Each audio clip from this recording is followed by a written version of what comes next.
Okay, good morning mga Lodi. Good morning. Medyo special tong araw na to kasi nag-decide ako na mamigay ng pagkain sa mga pulubi diyan sa lansangan. Actually, last year ko pa plano to. Ang problema, hindi ko in-expect na ang buong December last year ay magiging super busy.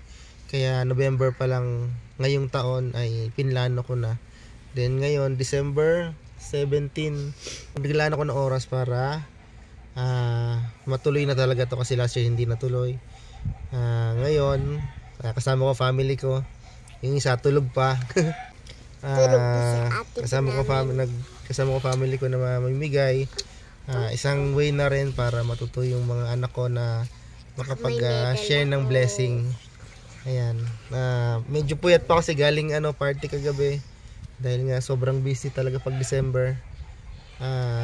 Ngayon, imbis na dapat magluluto kami, ay nagpaluto na lang kami para nakapack na siya.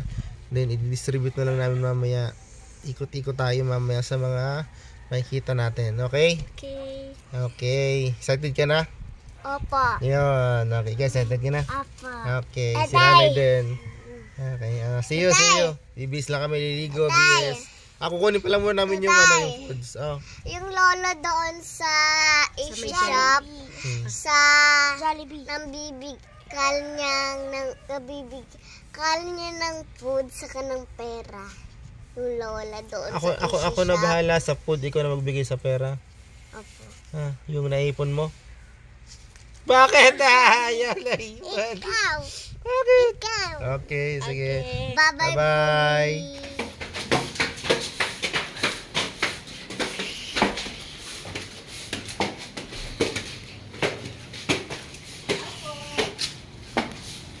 Ayan. Dito kami ngayon kay Ate Rose. Dito kami nagpaluto. Masarap ang luto ni Ate Rose. Good morning. Ayun na, nakapack na. Hello po Ate Rose, good morning. Good morning. Ganito yung kakalagay ko. Yan, ang sarap. Pansit, tsaka puto ang ating bibigyan ngayon. Plus yung mga juices. Yes, ito na nga. At bubong tayo. Ito po yung kulang. Salamat. Merry Christmas. Advance Happy New Year. Okay. Nanay. Salamat. Okay. Bye-bye, Tos. Ito may birthday? Hindi po, papamigay lang po. Ay, akala. Papamigay. Sige po. Sige po. Bye po.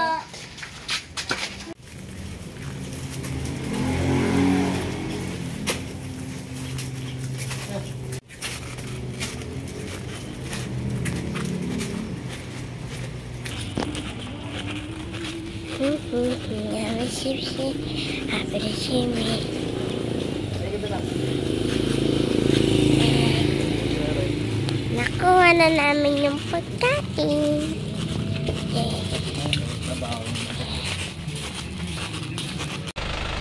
Ayan, okay na kami. Nakabihis na kami. Ito gamit natin syempre si Mucho, ang aming personal na sakyan. Kailangan pa pala namin bumili ng yellow. Ayan. Ayan, ito yung color na paglalagyan natin. Ayan. Si Coca-Cola, syempre. Isa yan sa malaking tulong sa atin everyday. Shoutout nga pala kay JJ Alfred Bitug dito sa bigay niyang damit. Yan, inuwi niya ako ng damit galing Hong Kong. Okay. Thank you. Hintay lang natin yung panganay ko kasi late na nagising para makalakad na tayo. Okay. Complete na kami. Ayan, palis na. Pero syempre bago ang lahat, kailangan muna natin kumain bago tayo mag-distribute para meron tayong syempre lakas. Mag-prayer muna tayo. Prayer muna tayo. Sino mag-pray? Tatay na? Tatay na lang? Okay. Ama Panginoon namin Diyos, maraming salamat po sa buhay at lakas na pinagkaloob niyo sa amin, sa panibagong umaga, sa panibagong umagang ito na ipinagkaloob po ninyo. Maraming salamat Ama. Gayun din Ama, humihingi kami ng gabay para magawa namin ang aming mga dapat magawa ngayon, makapagbigay ng konting kasiyahan at tulong sa mga less fortunate naming mga kapwa. Maraming salamat po sa lahat ng inyong kaloob. Kayo po ang patuloy na sumama sa amin palagi, araw-araw. Ang lahat ng kapurihan ay sa inyo Ama, sa pangalan ng Panginoon Kristo, dakila naming tagapagligtas. Amen. Okay. Hi guys! Hi guys. Okay, eat muna tayo tapos magdi-distribute na tayo. Okay? 1. Bibili pala muna tayo ng yelo pala. Bili muna kami ng yelo para syempre malamig naman yung juices tsaka yung mga water na mabibigay natin sa kanila. Okay. Dati na. Yan. Gusto ko na. Dadaan tayo ngayon sa Great Wall of Molino. Yee! Break talaga kasi nakakatanda na. Ito kayo nag-buy ni Jeff? Pwede? Oo. Overpass lang. SM Molino. Natapos din to. Salamat naman. Di ba mabilis lang? Hindi ko na dati na nasa baba tayo. Daming lubak bago pa makatabi dito sa kabila.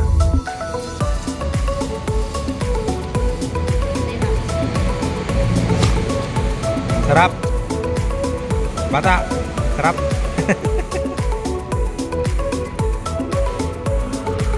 Wow, sarap. Pag itong isa.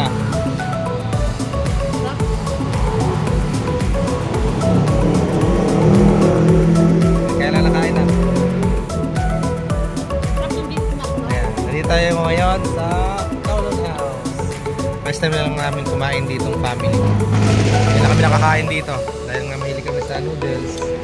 Ayan. Okay. Thank you po sa mga blessings. Water. Dito tayo. Mahina. Knock pa yung isa. Brother! Nakaya isa na. Yun. Yan po. Ito, bukas na. Ano pa? Brother, na actually ang schedule talaga namin, namimigay kami ngayon brother ng ano, ng mga pack na nakapack na mga pagkain, nakatulong kahit pa. Salamat brother ha, video lang natin. Yan ang muna natin nabigyan si brother pagkatapos. Thank you. Okay, meron ng ano, tinidor. Salamat brother ha. Okay. Abay kuya! Very good. Abay kuya. Siya pati Junak. O kanina, nakita nyo yung sticker ng ano, ito sticker natin, yung seal natin sa iglesia. Go talaga ba? Kuya! Kuya, magandang umaga. Ibigay lang po kami. Kasi po to. Okay. Salamat po. Thank you. Ingat po kayo. Tay! Pang-almusal, tay! Salamat po. Abay po!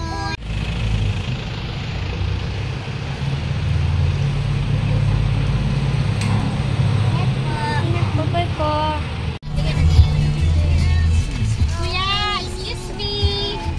Kuya, pang-almusal. Salamat po. Okay, Thank thank you, you. kuya. Ate! Ay, naku, natakpan siya. Mo rin nun sa'yo. Ate, bilis. Dapat sila? Ako na. Oo, ako na. Wait, Pagkain. Sanay. Bigyan mo din ako. dalawa. May ito yung dalawa. Ate. Sir. Ulan.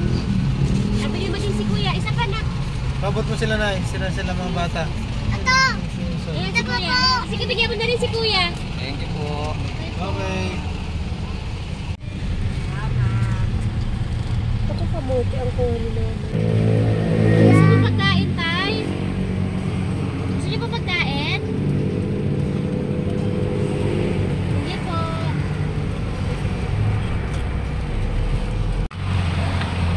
Pang-almusal po. Salamat po. Bigay po. Bye-bye po!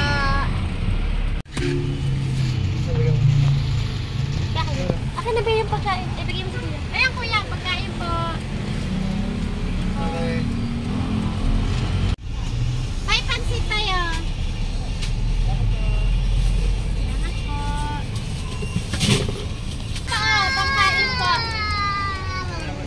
Pangkain po. Lang, Tibi, tulungan mo na. Jay, tulungan mo din ako. Jay, tulungan. Tibi, Jay, tulungan mo ako. Ako papa. Dito. Ako na kumukuha rin eh. Nakita tayo. Hindi ko mauubos na dito. Ay, kumuha ka rin. Ay, dito sila lahat.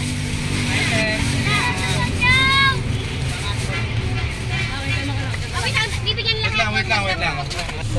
Dandahan. Okay. Ito pa pero.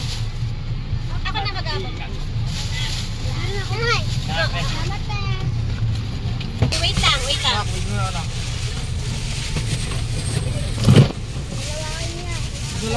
Isa lang.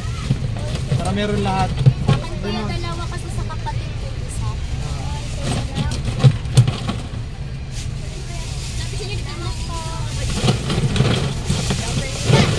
Dalawang Diyos niya. Kuya, dalawa ya. Isa lang, para meron lahat. Isa lang. Sa guwapa. Ako bibigay sa inyo. Hindi mo si tatay. Ako bibigay ako. Pero bigyan mo sa akin. Ayun o.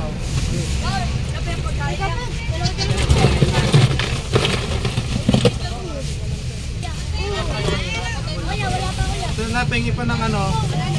Pengi pa ng pagkain dyan ah. Ito hala.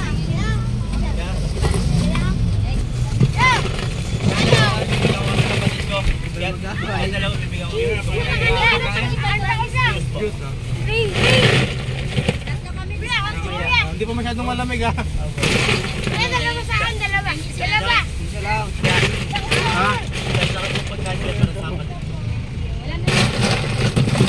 Alam mo, hindi ko na makita. Ay, meron tayo ito. Ano na, pengi pa pagkain ako. Ito hala. Ikaw na magbigay dyan. Ito si kuya. Ito pa na lang sa mismo. Ito kaya. Yun o. Bigyan mo sa kanila. Kasi umak na ipit kita. Tatlo sa akin sana ko. Lamig! Lamig tayo.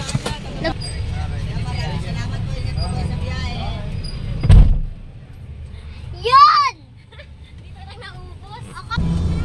Yan, okay. Nakita naman natin. Nakakatuwa, dinumog tayo dito sa ano, bandang Dasma. Dasma na kasi galing tayong Bacoor, umikot tayo, Imus, yung mga nakita natin ng mga bata, yung mga less fortunate yan. Sa ubos na kami ng... Tapos pagdating namin ng Palapala, ito na, dinumog na kami. Yeah. Then buti na lang, nakabili na tayo. Medyo malamig na rin yung Minute Maid na nabili natin.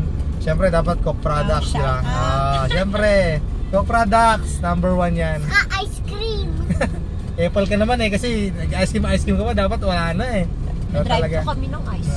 Ayun, nakakatuwa naman, ang daming ano, kasi makikita nyo talaga kanina. Yung pagkakataon yun, marami talagang nagugutom. Nalala ko tuloy yung isang barkada ko na sinabi niya sa akin, ba't daw ako nagbibigay sa mga pulube? Yung mga minsan kumakatok sa mga sasakyan na nag-aabot ako minsan ng 5 pesos, 10 pesos, yan. Minsan 20 kapag meron. Sabi niya sa akin, ba't daw ako nagbibigay sa mga ganon? Pinangra-rugby lang laman daw nila. Sabi ko, dati parang nakakapanghinaya nga dati na kung pinangra-rugby nga lang talaga nila. Pero naisip ko bigla na paano kung hindi naman nila pala ipangra-rugby? Paano kung ibibili nila ng pagkain dahil nagugutom na sila dahil wala nga silang makain? Yun, kaya nagbago yung mindset ko na kung ano man gamitin nila sa perang naiaabot ko kahit paano, ang iniisip ko na lang lagi ay may bibili nila ng pagkain nila kaysa yung dating mindset na ibibili lang nila ng rugby or something. Hindi naman kasi lahat ng ganyan nag-rugby, iba talaga nagugutom, iba talaga ay kailangan ng pagkain. Kung hindi man para sa kanila, baka meron silang maliit na kapatid na kailangan ng kumain, lalo na kapag medyo bata pa na 1 year old, 2 years old, baka makatulong kahit pa paano. sana sa ginawa naming to na pamimigay ng kahit konting nakayanan namin na pagkain, yung pansit, tsaka yung puto, tsaka yung juices, ayan, sana nakatulong. Tsaka isa pa sa purpose namin mag-asawa na may turo din sa mga anak namin yung essence ng sharing. Kasi hindi lang naman dahil December kaya tayo magbibigay. Syempre yung mga blessings na natanggap natin, minsan kapag sinasabing blessings, ang iniisip agad natin pera eh. Siguro maraming naging pera. Actually hindi ganun eh. Yung unang blessings na natutunan ko, kasi nitong taon 2023 medyo mabigat yung ako personally, mabigat ang pinagdaanan ko kasi malimit ako nagkasakit ngayong taon compare sa mga dating taon. Ang blessings pala talaga yung health mo, yung ginising ka ng Panginoong Diyos unang-una sa umaga, tapos nakatayo ka, kasi may mga taong hindi na nagising eh, may mga taong hindi na nakatayo pagising naman nila. May mga ganon, kaya sabi ko mag-share kami kahit paano sa nakayanan namin, mga konting naipon, share kami sa ibang tao na hindi naman lagi namin nagagawa, pero ngayon binigyan namin ng pagkakataon, binigyan namin ng panahon na makapagbigay kahit papaano. Ayan. Sana sa susunod mas malaki pa yung maging budget namin, para mas malaki pa yung matulungan namin, mabigyan namin. Ayan. Sana sa mga susunod kahit siguro maka 100 packs na sana kami, 100 na mga tao na mabigyan ng kasi masarap sa pakaramdamang nakakapag-share. Hindi naman pwedeng laging tanggap na lang tayo ng tanggap. Dapat marunong din tayong magbigay. Yan din ang gusto kong maituro ko sa namin, mag-asawa, sa mga anak namin, na hindi lang dapat laging yung sila meron, din sila, makapagbigay din. Nakakatuwa yung mga anak ko kanina, nag-aabot sa mga kapwa nila bata, kahit sa matatanda, nag-aabot sila ng pagkain, ng juices. Masarap sa pakiramdam, nakakatuwa. Lalo na to, napakakulit. Ayun lang. Mamaya pang gabi. Okay guys, maraming salamat mga Lodi. Hanggang sa susunod.